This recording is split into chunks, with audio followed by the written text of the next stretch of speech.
నమస్తే, నేను ప్రియాంకారావు. ఇప్పటి వరకు రెడ్ బుక్ అనేది కొద్ది రోజులు పక్కన పెట్టారు అని చెప్పేసి కొంతమంది అంటూ వస్తున్నారు. ఎందుకంటే కొన్ని అరెస్టులు జరగట్లేదు కాబట్టి. ఇప్పుడు రాష్ట్రంలో ఒక చర్చ మొదలైంది. అంటే ఒక అనుమానం, కొడాలి నానిని త్వరలో పోలీసులు అరెస్ట్ చేయబోతున్నారా? అరెస్ట్ చేస్తున్నారు అంటే మళ్ళీ రెడ్ బుక్ ఓపెన్ అయింది. ఆ ఓపెన్ అయిన ఫస్ట్ పేజ్లో కొడాలి నాని పేరుంటా అని అనుమానం. ఎందుకు కొడాలి నాని చుట్టూ ఈరోజు రాజకీయం తిరుగుతుంది, ఎందుకు కొడాలి నానిని అరెస్ట్ చేస్తారు అనేది ఈ వీడియోలో తెలుసుకుందాం. మనతో మాట్లాడడానికి సీనియర్ జర్నలిస్ట్ సిఎస్ రావు గారు ఉన్నారు, ఆయనతో మాట్లాడదాం. నమస్కారం సార్. నమస్తే. అంటే కొడాలి నానిని ఎప్పుడెప్పుడు అరెస్ట్ చేస్తారు అని చాలామంది ఎదురు చూస్తున్నారు. ఈ నేపథ్యంలో ఇప్పుడు వచ్చిన వార్త ఏంటి అంటే త్వరలో కొడాలి నానిని అరెస్ట్ చేయబోతున్నారు అని. నిజంగా అరెస్ట్ చేస్తున్నారా సార్? దానికి ఆధారం లేకపోలేదు. నిప్పులు ఎందుకు పొగరాదు అంటారు కదా, అవును. అలాగే కొడాలి నాని గారిని అరెస్ట్ చేసే అవకాశం ఉందంటే అరెస్ట్ చేయడానికి అవకాశం ఉండేటువంటి పరిస్థితులు కనిపిస్తున్నాయి. ఏంటి ఆ పరిస్థితులు అని అంటే, మసాలా శివ అనే అతన్ని పోలీసులు అరెస్ట్ చేశారు. ఎవరి మసాలా శివ అంటే అత్యంత సన్నిహితుడు కొడాలి నానికి. ఓకే. సో కొడాలి నానికి అత్యంత సన్నిహితంగా ఉంటూ ఆయన చేసిన పని ఏంటంటే బెట్టింగ్లు, క్యాసినోస్ ఇవి ఆడిచ్చాడు అనేది అతని మీద ఉన్నటువంటి అభియోగాలు. దాంతోపాటు వల్లభనేని వంశీ అలాగే కొడాలి నాని ఇద్దరు కలిసి ఒక కంపెనీని ఫ్రోడ్ చేసి అదేదో స్కీమ్ పెట్టి ఆ స్కీముల్లో మోసం చేశారు అనేది కూడా ఒకటి ఉంది. సరే, ఒకసారి అరెస్ట్ అయిన తర్వాత మిగతా కేసులు కూడా ఆటోమేటిక్గా వచ్చేస్తాయి. ఇప్పుడు మసాలా శివకుమార్ అలియాస్ ఇతన్ని పోలీసులు అరెస్ట్ చేసి విచారించినటువంటి సందర్భంగా బెట్టింగ్స్ ఎక్కడ ఆడుతున్నారు, బెట్టింగ్ టీంలు ఎన్ని ఉన్నాయి, ఆ టీములకు లీడర్ ఎవరు, మీరు ఏ ధైర్యంతో బెట్టింగ్లు ఆడిస్తున్నారు, ఇవన్నీ విచారించినప్పుడు ఆటోమేటిక్గా వాళ్ళు ఏం చెప్తారు, మా వెనక మా బాస్ ఉన్నారని చెప్తారు. అంతేగా, కామన్ అది. అందుట్లో క్యాసినోస్ ఎవరు ఆడిచ్చారు సంక్రాంతి సందర్భంగా? కొడాలి నాని గారు, వల్లభనేని వంశీ గారు అని చెప్పేసి అందరికీ తెలుసు. సరే, కొడాలి నాని క్యాసినోస్ అప్పుడు ఆడిచ్చారు, అప్పుడు ఆ కేసులు లేవు, కేసులు పెట్టలేదు. ఎందుకు పెట్టలేదు అంటే వాళ్ళ గవర్నమెంట్ ఉంది కాబట్టి. ఇప్పుడు గవర్నమెంట్ అయితే జగన్మోహన్ రెడ్డి గారి గవర్నమెంట్ కాదు కదా, కూటమి ప్రభుత్వం ఉంది.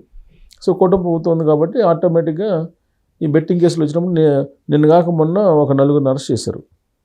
బెట్టింగ్ గుడివాడలో బెట్టింగ్ ఆడుతున్నటువంటి వాళ్ళని. మరి ఈ ముఠా విచారిస్తే ఈ ముఠా మొత్తం డొంక ఎక్కడ కనిపిస్తుందంటే కొడాలి నాని ఇంటి దగ్గరికి చూపిస్తుంది. అది పోలీసులు చెప్తున్నటువంటి మాట. అంటే కొడాలి నాని పేరు చెప్పకపోయినప్పటికీ వీళ్ళనికి ఒక పెద్ద బిగ్ బాస్ ఉన్నాడు, అతని ద్వారా వీళ్ళందరూ కూడా ఆడుతున్నారు అని చెప్పి. ఇప్పుడు అరెస్ట్ అయినటువంటి వాళ్ళు ఇస్తున్నటువంటి వాంగ్మూలం బేస్ చేసుకుంటే కొడాలి నానిని అరెస్ట్ ఇక తప్పునటువంటి పరిస్థితి. కొడాలి నానిని అరెస్ట్ చేసి విచారిస్తే కనుక అప్పుడు ఆ రోజున బెట్టింగ్లు, తర్వాత గోవా తరహాలో క్యాసినోస్ ఆడిచ్చినటువంటి విషయం అందరికీ తెలుసు కదా. సో అవన్నీ కూడా బయటకు వచ్చేటువంటి అవకాశం లేకపోలేదు. సో దీంతో రెడ్ బుక్లో ఇప్పటి వరకు ప్రముఖంగా ఉండేటువంటి పేర్లు వల్లభనేని వంశీ, కొడాలి నాని ఇలాంటివన్నీ ఉన్నాయి కదా. సో ఆ రెడ్ బుక్లో ఉన్న పేర్లు వీళ్ళు ప్రముఖుల్లో ఉన్నారు. ఎందుకు ప్రముఖంగా ఉన్నారంటే వీళ్ళు నోరు ఎలా అదుపులో లేకపోవటం అనేది. ఎందుకంటే కొడాలి నాని గారి నోరు ఎంత అదుపులో లేకుండా ఉందనంటే చివరికి ఆయన సొంత సామాజిక వర్గం వల్లే జీర్ణించుకోలేనటువంటి పరిస్థితుల్లో అతన్ని తల తీసుకొస్తే 2 కోట్లు 3 కోట్లు ఆఫర్ చేసి రివార్డు ప్రకటించారు. ఆ ఖమ్మం అతను ఎవరు అంటే ఆ స్థాయికి వెళ్ళిపోయారు. ఇప్పుడు కొడాలి నాని పొలిటీషియను, ఆయన విధానపరమైన అంశాల మీద మాట్లాడచ్చు. ఎలా మాట్లాడాలి? పద్ధతి ప్రకారం మాట్లాడాలి. ఆయన మినిస్టర్గా ఉంటూ కూడా అన్పార్లమెంటరీ వర్డ్స్ని ఉపయోగించి చంద్రబాబు గారి కుటుంబాన్ని రకరకాలుగా మాట్లాడారు, లోకేష్ గారిని, వీళ్ళందరినీ కూడా. సో అది అంతటితో కాముగా ఉండకుండా కమ్మ సామాజిక వర్గాన్ని కూడా టార్గెట్ చేసి మాట్లాడారు. ఎందుకోసం? బావకళ్ళల్లో ఆనందం కోసం అన్నట్టుగా. అప్పుడు సూరి మర్డర్ కేసు అప్పుడు చెప్పేవాళ్ళు. అలా ఇప్పుడు కొడాలి నాని గారు జగన్మోహన్ రెడ్డి గారు ఆనందం కోసం మాట్లాడారు అనేది తెలుగుదేశం పార్టీ వాళ్ళు చెబుతున్నారు. ఇప్పుడు సీన్ కట్ చేస్తే ఎవరు అరెస్ట్ కాబోతున్నారు అని అంటే కొడాలి నాని గారు అరెస్ట్ అయ్యేటువంటి అవకాశాలు ఉన్నాయి. యాక్చువల్గా అసలు కూటమి ప్రభుత్వం రాగానే రెడ్ బుక్లో పేజీ ప్రకారం చూస్తే priority first page, second page, third page తిప్పుకుంటూ పోతే ఆ ఫస్ట్ టాప్ 5 పేజీల్లో ఉండేది కొడాలి నాని. కానీ కొడాలి నాని ఎందుకు ఇంతకాలం పాటు బయట ఉన్నాడు అని అంటే అతనికి ఏదో హార్ట్ ప్రాబ్లం వచ్చింది, అత్యవసరంగా ముంబై తీసుకెళ్ళిపోయారని చెప్పేసి ముంబైలో ఆపరేషన్ చేయించుకొని తర్వాత హైదరాబాద్లో రెస్ట్ తీసుకొని కొన్ని రోజులు ఈ మధ్యనే బయటకు వచ్చారు ఆయన. బయటకు వచ్చి అందరూ ఏమనుకున్నారంటే ఇతను మారి ఉంటాడు అని చెప్పేసి అనుకున్నారు.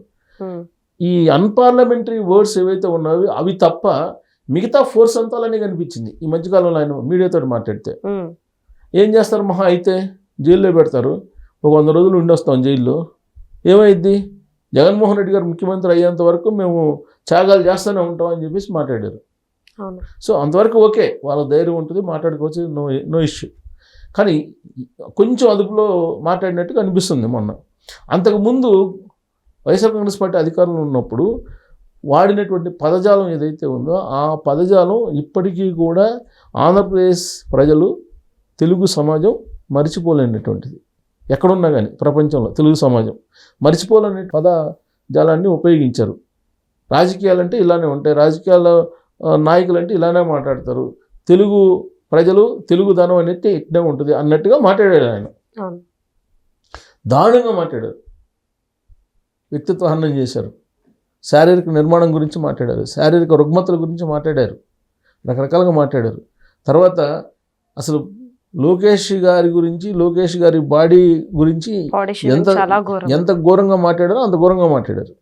సో ఇప్పుడు అదే వల్లభనేని వంశీ గారు కూడా మాట్లాడితే వల్లభనేని వంశీ గారికి ఏమైందో అందరం చూసాం. ఇప్పుడు సైలెంట్ అయిపోయారు, ఎక్కడున్నాడు కూడా తెలియట్లేదు.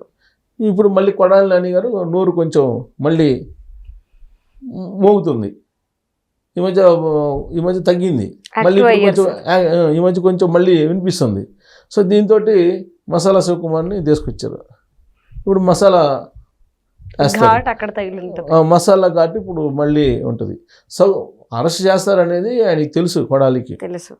అందుకే ఈ మధ్య అరెస్ట్ చేస్తారు, మహా అయితే జైల్లో పెడతారు, ఇదే కదా, ఎందుకన్నా ఏం చేస్తారు అన్నట్టు మాట్లాడారు. అంటే అరెస్ట్ చేయడం ఖాయం అనేది ఆయన నిర్ధారించుకున్నారు. ఎందుకు నిర్ధారించుకున్నారు, ఆయన చేసిన పనులు అక్కడ ఉన్నాయి కాబట్టి. ఆల్రెడీ కంప్లైంట్స్ ఉన్నాయి కాబట్టి ఈ కంప్లైంట్స్ని బేస్ చేసుకుని ఎలాగో కేసు ఫైల్ అవుతుంది అనేటువంటి ఉద్దేశంతో మాట్లాడారు.